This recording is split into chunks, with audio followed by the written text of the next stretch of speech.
Welcome, everyone, to the annual legislative conference of the Congressional Black Caucus. Every member of the caucus gets to have one panel. It should be no surprise that my panel this year would be about statehood. I want to begin by thanking all of my friends who are joining me for this annual legislative conference statehood panel.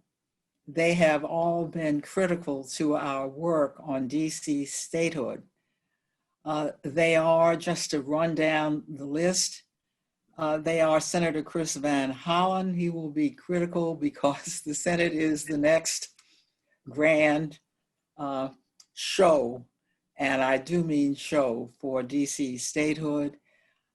Josh Birch, who has established a very effective volunteer citizen group called Neighbors United for DC statehood and has been recruiting supporters around the country for statehood. So important because most Americans don't yet know that we are not a state. Bo Shuff, who has been a strength for DC statehood and has been central to the results we have been able to achieve in the House of Representatives. My good friend Anise Jenkins is with us in voice, but not in person, but not by video.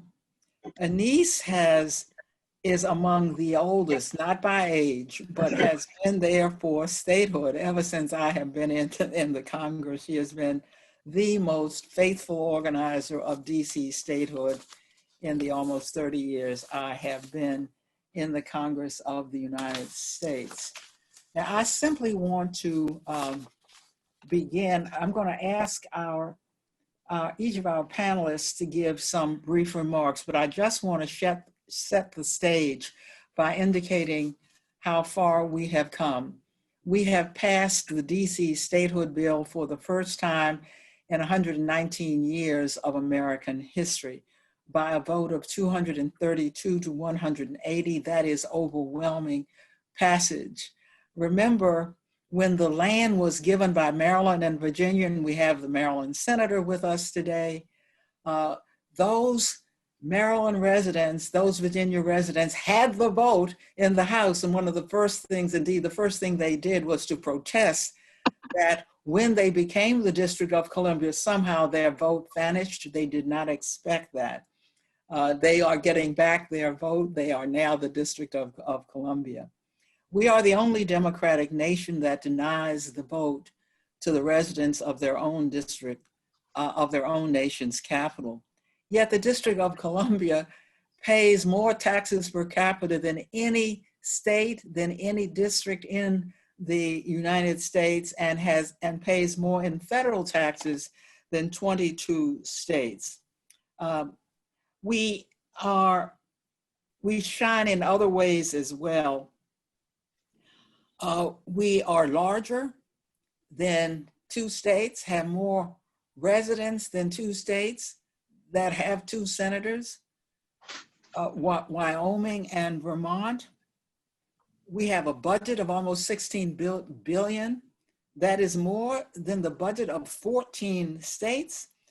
And we have a AAA bond rating, and that is higher than 35 states. I don't think you can make the case that DC does not qualify for statehood.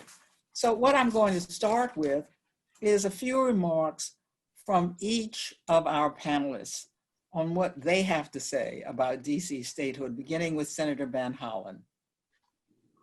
Well, thank you. And I want to start by thanking my dear friend and terrific colleague, Congresswoman Eleanor Holmes Norton, for her steadfast support and advocacy for DC statehood, and congratulate her and the people of the District of Columbia on the historic vote in the House of Representatives, passing the legislation to admit the District of Columbia as the 51st state in the Union. And I want to reinforce just a few points that the Congresswoman made. First of all, it really is outrageous and undemocratic and unjust that the people who live in our nation's capital do not have full voting rights in the Congress of our country, neither in the House nor in the United States Senate. And we have to remedy that injustice. As my dear friend said, the district is more than the seat of the federal government, although that's an important attribute, but it is a great bustling American city full of entrepreneurs and small businesses and artists and scientists and healthcare workers and essential workers and people who are carrying on in the middle of this pandemic like other cities around this country. And it is a fact that the residents of the District of Columbia pay more in taxes than those in 22 other states. It's also a fact that the population of over 700,000 is greater than the population of 2 of our states. And the people of the District of Columbia serve in our armed forces. They have bled for this country and they had died for this country, even though they don't have a full vote in the United States Congress. And when I drive in from my state of Maryland and cross that boundary into the District of Columbia, we're going from an area where the people in Maryland have full federal voting rights to an area where people don't. And that is patently unjust and undemocratic in the United States of America.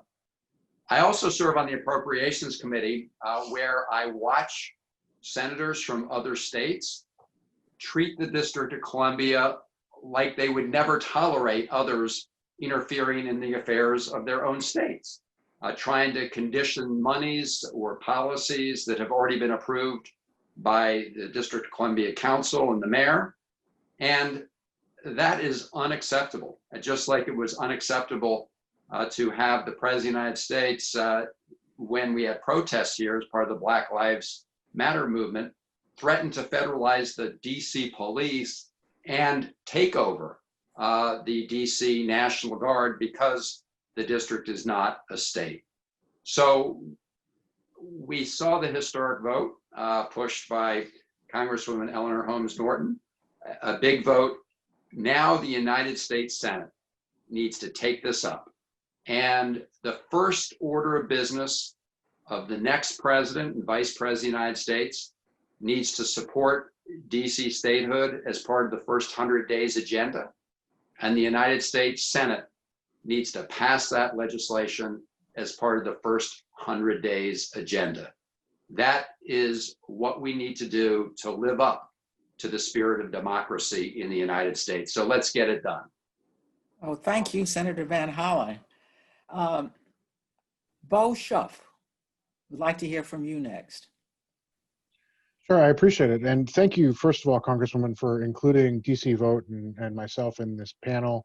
I enjoy this panel every year, and glad that we've seen a significant movement within the CBC over the years to become fully supportive of DC statehood. Senator Van Hollen, of course, thank you for your leadership in the Senate and your advocacy, pretty much from the entire Maryland delegation, except one at the moment on statehood in both the House and the Senate. So and Josh, of course, and Amis, of course, are longtime partners in this fight, and I'm happy to be with you all. I want to just sort of mark key moments that happened over the last 2 years that sort of helped us get to this historic moment, and the building that we're going to see as parallel as we move into the Senate. So one fun little tidbit is if we look 2 years ago, just before the last Congress went out of session, we had 42% support in the United States House for DC statehood as co-sponsors. 42% of the United States House were co-sponsors of the last Admissions Act in the last Congress. If you look at the Senate today, we have 42%. of the United States Senate as 42 co-sponsors in the United States Senate in support of our statehood bill. So we've done this before. We have come the amount of distance we needed to in 2 years before, and we're in a great position to do it again. And I think that's one of the reasons why sort of the key moments that occurred are so important to look at. I think one of those was the inclusion of statehood in H.R. 1, the omnibus voting reform and democracy reform bills that the speaker introduced on day one. I think key to that on the same day was the introduction of the statehood bill as H.R. 51. As much as having it, that number is just sort of fun, it was also a very important messaging point. It set down a very early marker about having significant support in the House, enough to introduce it on day one. And so I think those two things on day one were key to beginning the momentum that got us to passage. I think that Leader Hoyer coming out in favor of the bill was hugely important. I think that Leader Schumer coming out in strong favor of the bill, including it as one of his 3 democracy reforms that he would pass if possible, was hugely important. And I absolutely do not want to overlook the importance of the hearing that occurred in the Oversight Committee, both from a substance standpoint in the committee, but also from an activation standpoint. We saw more than 1,000 DC residents take over the House office buildings that day. Not only the hearing rooms where Congresswoman Norton and others did a fantastic job at the hearing, but the hearing room, the 2 overflow rooms, the hallways leading in between the rooms, and so far that we had to set up a Jumbotron in a park across the street to make sure that we had enough space for all of the people that were there. I think that sent a very clear message to the Congress as well, that the people of DC not only have been working this for a very long time, but are excited, are behind it, and are active, and are going to make it known that this is the only solution that is permanent and equitable, is statehood for the district. And then finally, of course, I think passage obviously of the bill in June, and then what we saw as the response in what happened in Lafayette Square and what happened in the streets of DC when federal troops and literally federal helicopters hovered lower than the tops of buildings, sending debris and protesters scattering, just made it clear to the American public that DC statehood is long overdue. So it's been quite a year. I'm hoping some of the actions we'll need over the next year are not quite as dramatic, and that we'll be able to move through the first 100 days. I like the call for the first 100 days. I'm with you on that one, Senator Van Hollen, and I'm excited to keep moving on this. So thank you very much for including us in this program. Thank you, Moshe, especially for all your hard work all this time that has brought us to this moment. And Anise, can you hear us? Yes, I can hear you. Can you hear me? Yes, I want to introduce Anise. Anise was with me when I first came to Congress and got that first vote ever on DC statehood. The reason we had Democrats in control of the House and Senate, and the reason we did not get DC statehood then is that many of those Democrats were Southern Democrats. Yeah. And while they were for us on many things, and they were important for us to capture the leadership, they could not be depended upon for DC statehood. We, however, did get the first vote ever. We didn't win on that vote. We got more votes than we anticipated. And Anise was with us at that early moment when she saw that first vote. So Anise, would you speak for just a couple of minutes, because we can't see you? Yes. On your work on DC statehood. Well, I'm with an organization called Stand Up for Democracy in DC, otherwise known as Free DC, which comes out of the civil rights movement. That's what we're fighting for in Washington, DC, a basic citizenship right to representation, which was the ideal upon which this country was founded. It is really incredible to note that we are the only country in the entire world that has a democratic structure of government where the residents of its capital cannot vote on anything that happens in that capital. We do not have the right to vote. We do not have the right to have control our own budget. We don't have the right to determine how our own local money will go. We had an instance where DC, unfortunately, led the country in HIV/AIDS. we were willing to pay from our local budget for a clean needle exchange program which has been proven to reduce HIV/AIDS. We had our Congresswoman Eleanor Holmes Norton out there campaigning for clean needle exchange. We had a congressman from Georgia named Bob Barr, who I will never forget, who would not allow us to use our own local funds. That tells you how absurd the situation is in that the 700,000 people that live in Washington, D.C. exist. Stand Up for Democracy will continue, will never give up the fight for statehood. We know that that's the only answer to our disenfranchisement. We know that that's the only constitutional way that we can progress. And we have to keep fighting until victory is won. Thank you, Anise. And thank you for your long service to our bill. Certainly not least, but next is John Birch, who has been a leader of neighborhood and local efforts to get the word out about DC statehood. Josh Birch. Thank you, Congresswoman, and much love and respect to everyone on this panel for everyone's years of hard work. I come to the statehood movement as, for me, it's very personal. Where I'm standing in my house in Northeast DC, if I threw a stone 15 feet, I'd hit the house that I grew up in. So I was born and raised in DC, but I didn't get involved in the statehood movement until I had children of my own. And as someone who grew up here and just loves democracy, I think democracy is exciting. I think it's fun. It can be quite scary at times, especially recently, but it's something that I've always enjoyed and wanted to be a part of. But it wasn't really until I had children of my own that I felt like I needed to be active and involved in the statehood movement, because it's not just about my right to vote. It's about my children's right to vote. And it's about things like when I was teaching her about the American flag, and I said, there's a star for all the 50 states. And she said, well, where's the star for DC?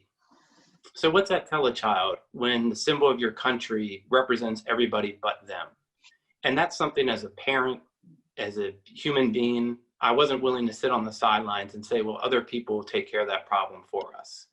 And that's sort of what our group has done. It's trying to take ownership for the residents of the District of Columbia of our movement, of the statehood movement. Statehood isn't about one political party or one political objective. It's about what's right for the people of DC, the 700,000 of us, so that we just be treated equally as the rest of the people in our country. And having more and more people involved, as Bill mentioned, having over 1,000 people show up on the statehood for the statehood hearing earlier this year, and then the celebrations that we all did in our own homes, because we had to be in our own homes in June. You know, I wish there wasn't a pandemic. And quite frankly, I wish I had 2 senators of my own to hold this administration accountable for what's going on with this pandemic, but I don't. And so I think there's a lot of, not just personal from a political perspective, but public health reasons why statehood's important, government reasons why it's important, and just common decency. Do we want to treat the people of DC the way we treat everyone else? And I think that fundamental question, most Americans will say yes. Thank you very much, Josh. Now we're going to have an interchange among the panelists. We have made great progress this year, as you have all pointed out, and our attention turns to the Senate. We have 43 of the 47 Democrats who are co-sponsors of the bill. That's 90% of Senate Democrats.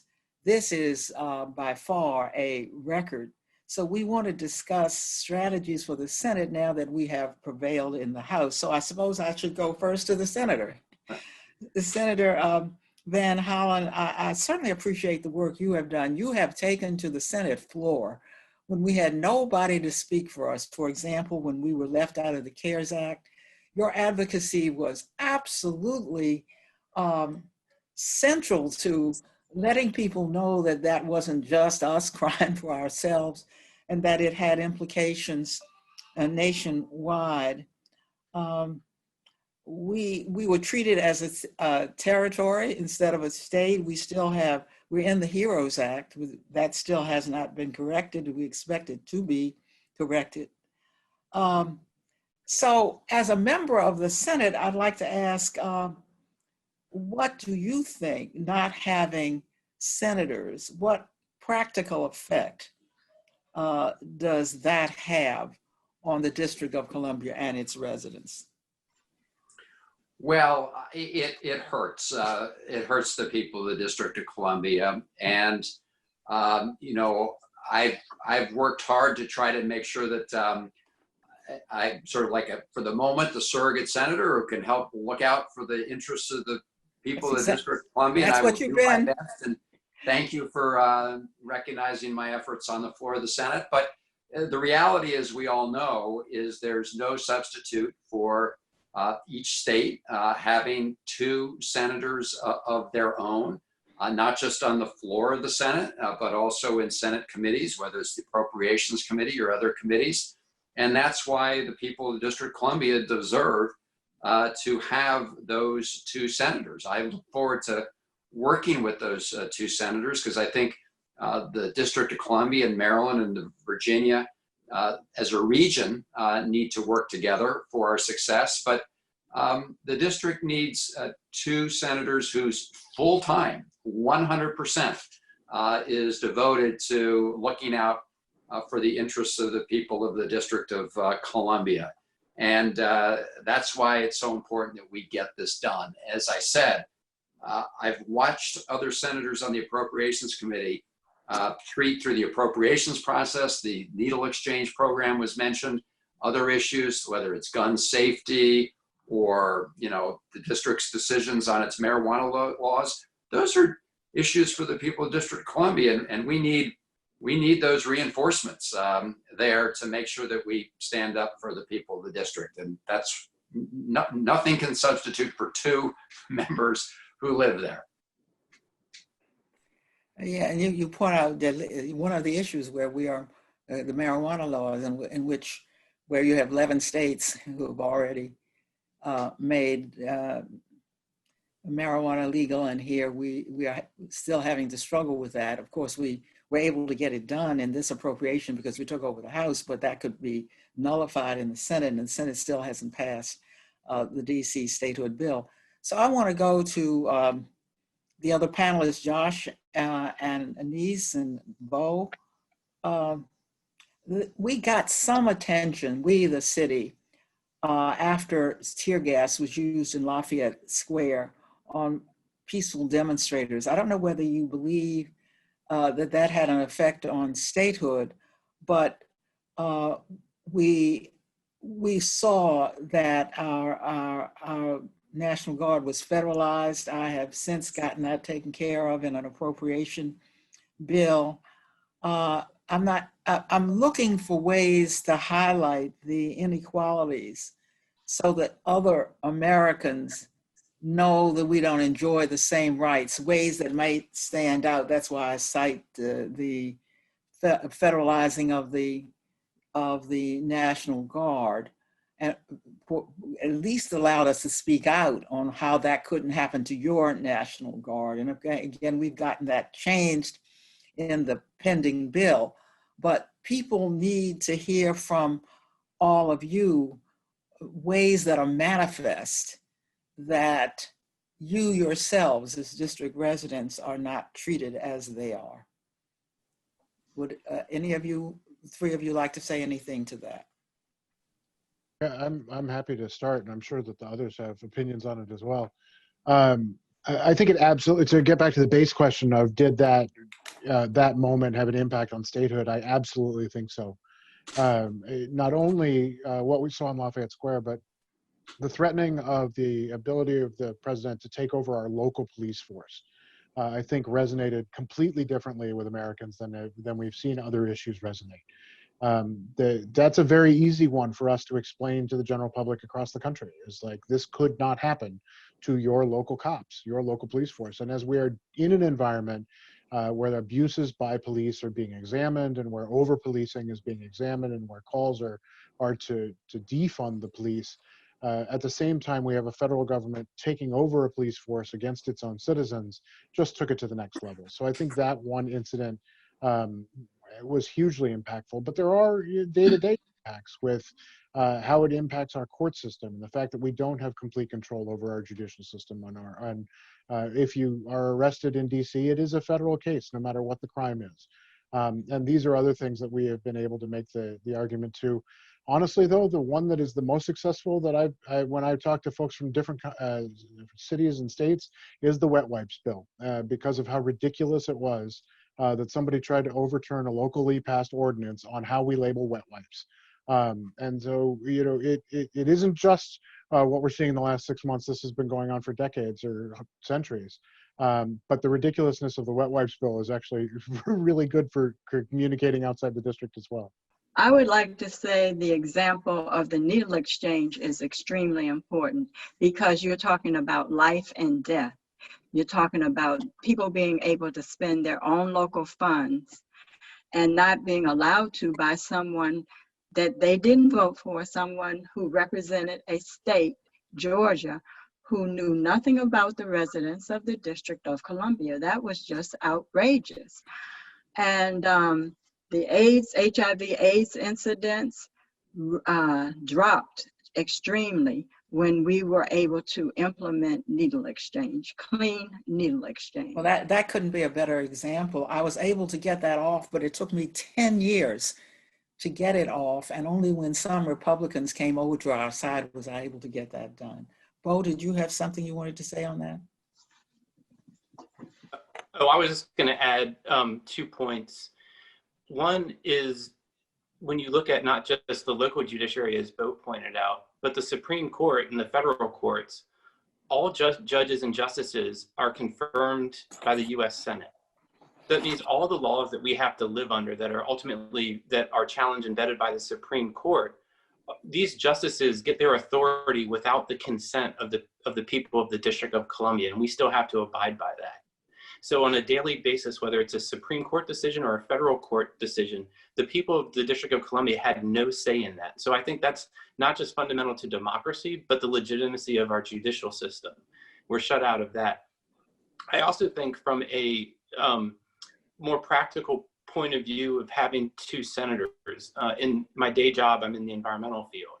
And over the last 3 years, environmental regulations and funding for things like funding the Chesapeake Bay program this administration has tried to gut those. And from a regional point of view, it is beneficial not just to the Mid-Atlantic region to have 2 senators from the District of Columbia, but it's beneficial for the country when you look at the Great Lakes, because if the Great Lakes region is looking at funding for the Great Lakes region, it's not a competition with the Chesapeake Bay watershed. It's about how can we support each other to improve our land, our water, and our air. And so I think that's something that we need to look at, is having 2 senators from the District of Columbia is going to be of benefit to people around the country who have similar interests, who have similar concerns and cares. Yeah, thank you for those points, Josh. Senator Van Hollen, you and Senator Carper, who is the primary sponsor for DC statehood in the Senate, have really been instrumental to carrying our message forward. And I want to indicate that Senator Carper would be with us. Perhaps you saw him last night. He's in Delaware.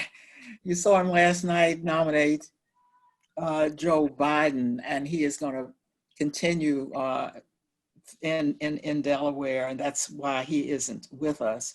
Senator Holland, I have a question. I think the whole panel and everybody watching us would be very interested to learn something I had never seen before and has been trotted out, and it is the so-called Rule 14 process. It has been applied to HR 51 as well as to prescription drugs, another Democratic priority, and strengthening the Affordable Care Act.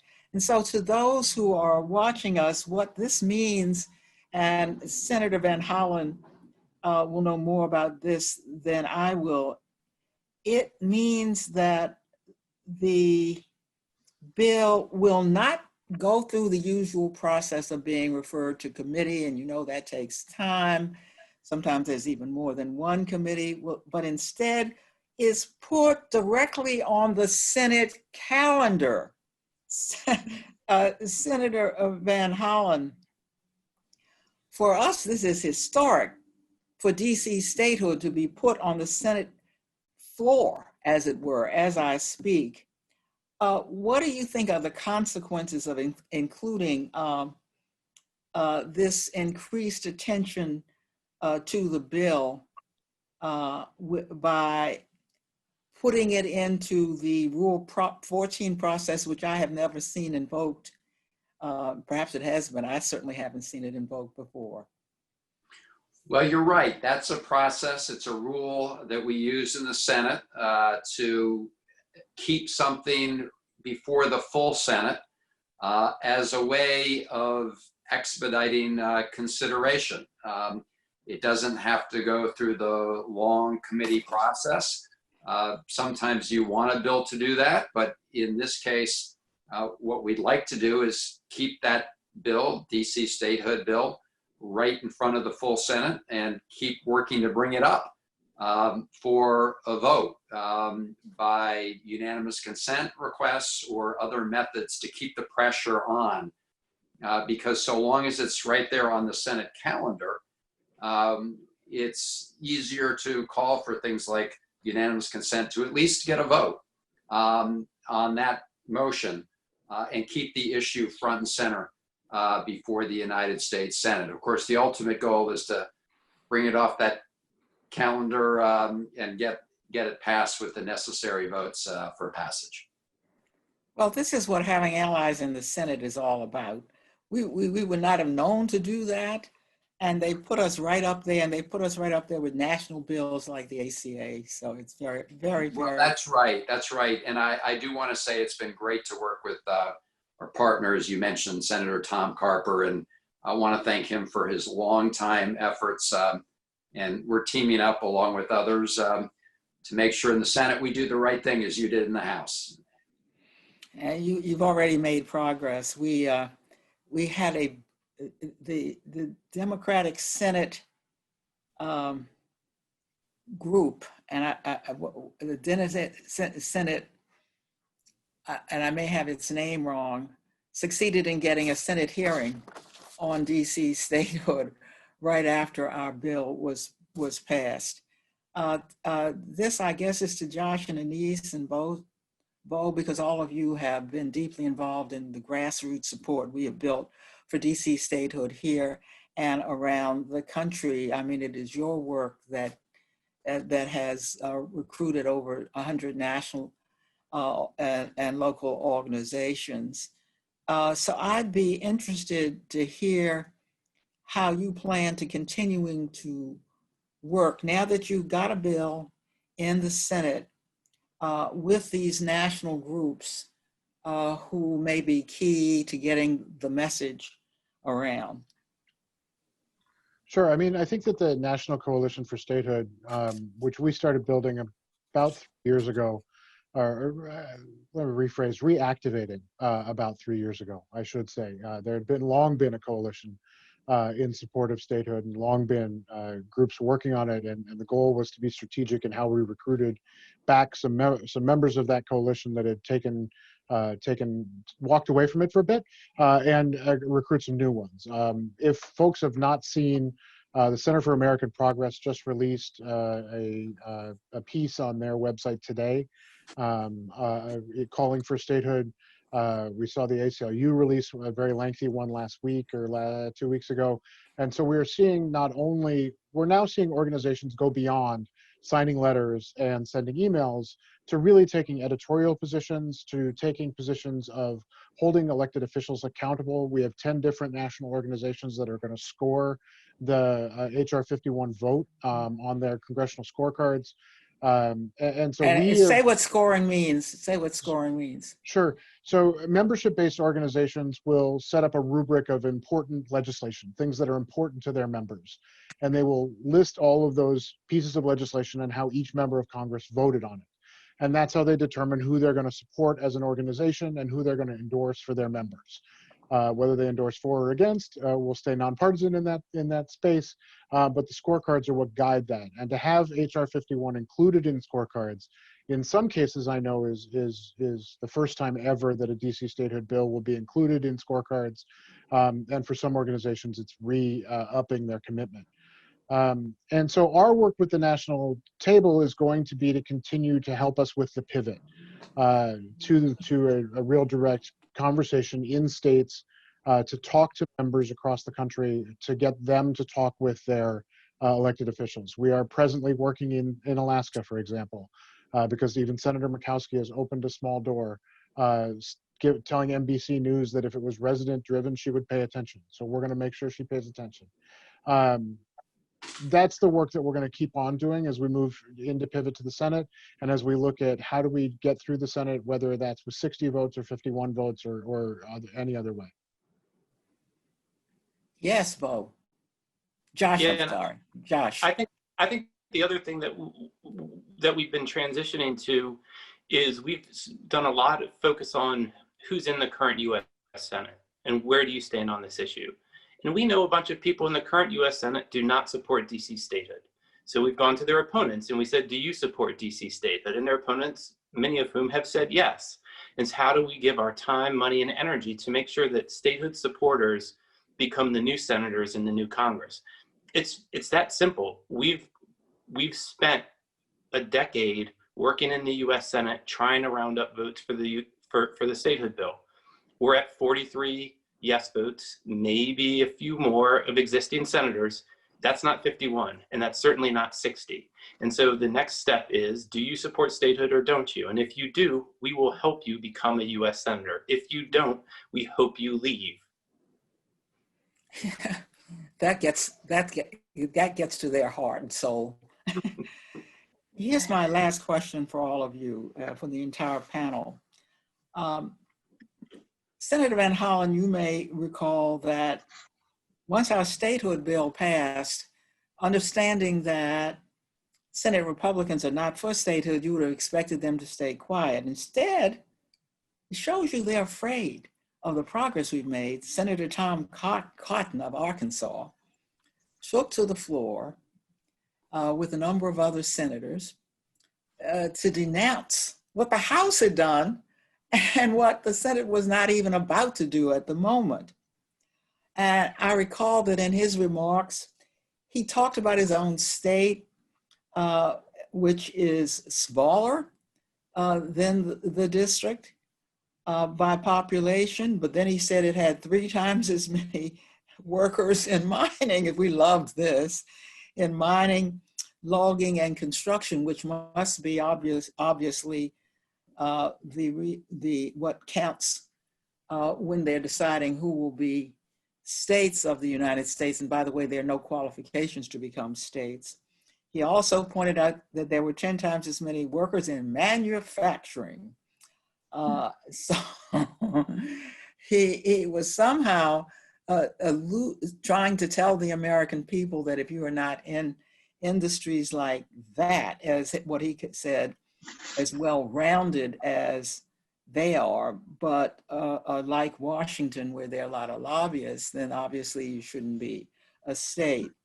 My question is not so much what do you think about what he said, but when people hear that, you understand that the polls show that most people don't know what the status of DC is. Some of them think we're already a state. They may think that because they see me on the House floor, and they don't look to the parts when I'm on the House floor for statehood. They just see members on the floor, and most of the time I'm speaking on something else. Others think they shouldn't be a state because it's the nation's capital. They don't know why, but they're against it. And then there's a third group that doesn't have a clue, doesn't know what to think. That means that we have a pretty open field. Closing that field may be important to getting those senators in Senator Van Hollen's chamber to be for us. So how do we either use messaging like Cotton's messaging or otherwise make the people of the United States know what our real status is. It appears that most are confused about the status of their own nation's capital. Yes, I think that calls for education. That's And Anise Jenkins. yes, this is Anise. Education. We need to reach out to all the organizations that we have on board as co-sponsors and the organizations that have national membership, Coalition of Black Trade Unions, the National Congress of Black Women, military veterans. They would be very attuned to this. And we are asking people if they would help us launch and organize a national economic boycott to end taxation without representation. We're going back to the civil rights era when you had a boycott for the Birmingham boycott, for the bus boycott. We would like to launch and get the cooperation of everybody on the panel for a national economic boycott to end taxation without representation, which is what DC is suffering now.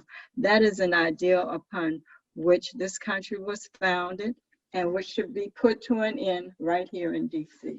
And we would like to start with UPS in Kentucky. Well, I agree fully that we need to really expand the advocacy effort. I also fully agree that we've made a lot of progress over the last couple years in better informing the country, and Bo and Anise and Josh and you, and all those efforts have succeeded, I think, in drawing much more attention to this issue. And I agree with you that the comments that were made by Tom Cotton and other Republican senators, absurd, outrageous, shameful, but they were more a sign of weakness than strength. They were an indication that they see the momentum that's building. And, we should use those comments to sort of shed light on how absurd their opposition is. I mean, as you point out, there's nothing in the Constitution that says you have to have a coal mine in your state in order to have voting rights. But the principles of the Constitution, as Anise said, reflect the idea of one person, one vote, no representation, no taxation without representation. So those are the kind of principles that are in the Constitution, and we need to build on those as we build awareness. And finally, I agree that building coalitions with other groups around the country is important, so that when one of these senators goes to a town hall meeting back in their state, someone calls them out on this issue. And also adding this to the sort of the voting, the voting checklist as to where members stand on this.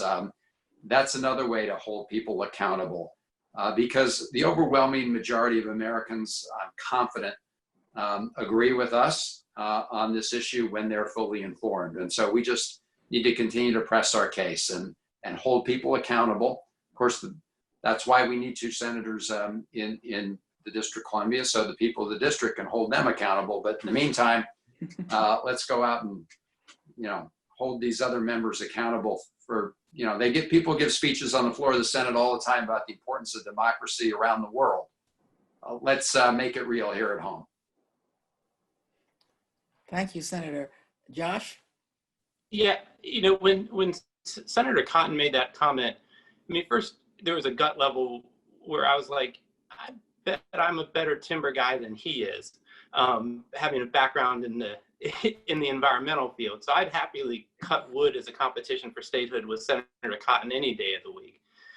But it also, whether it was Tom Cotton bringing up bogus arguments against statehood, or Steve Daines from Montana saying that real people don't live here, or Lindsey Graham saying it would be bad for his state, or President Trump saying it would automatically be 2 Democratic senators, so I wouldn't support it, or Mitch McConnell saying it would be wholesale socialism.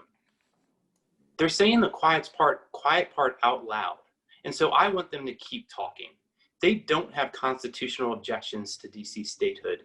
They don't have moral objections to DC statehood.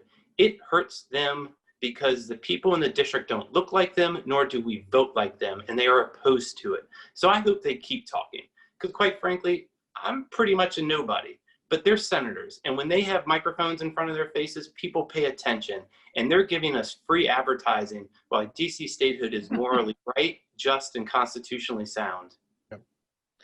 I want to take it even a step further. When that comment from Tom Cotton came out, the Root, the online publication, wrote an article about it, and the headline was "Call Senator Tom Cotton white butter because he's on a racist roll," and it just is so fine a point as to what he really meant when he said that DC is not a well-rounded working class state. That was the comment he was trying to make, was that we don't look like the rest of the district. Now, I clearly, the rest of the country, I clearly am not part of that constituency, but it's important to note the racist undertones that come from Senator Cotton and come from other objections to DC statehood. And to ignore it, I think, is a disservice, and we should constantly be remembering that the roots of this challenge are based in race and are based in the past that we're dealing with now. So I'm so over his comments and others who seek to suppress a majority minority district in this time. Thank you very much, Bo. I must say that I think anyone who watched this, and we had many people watching this, we're also going to make sure it gets even greater acclaim and vision with people viewing. But what's been important about today's session is how much it taught us that I think most of us did not know. By the way, Nice said something about the Black trade unionists supporting us. Actually, it's the AFL-CIO. One of the things that people may be aware of is that many of the major organizations, if you're a major organization in the United States, you probably are supporting DC statehood. And what this panel has done is to dig a little deeper, to bring out the nuggets about DC statehood that most people, and to put them together in ways that most people usually don't. So this has been an extremely valuable session for us. I can't thank each of you enough. All of you I can see, and Anise Jenkins, who I cannot. So thank you all for being with us today at a time, a historic moment on DC statehood, when just in June, we were able to get the DC statehood bill passed in the House of Representatives for the first time in American history. This was a fitting way to follow up on that historic moment. And you have made that moment clearer for all of us, and you have made particularly clear the work that still has to be done. I want to thank each and every, on behalf of the people of the District of Columbia, I want to thank each of you for your comments and for the way you have educated us today. Bye, everybody. Thank you, Eleanor. Thank you. Thank you for your leadership.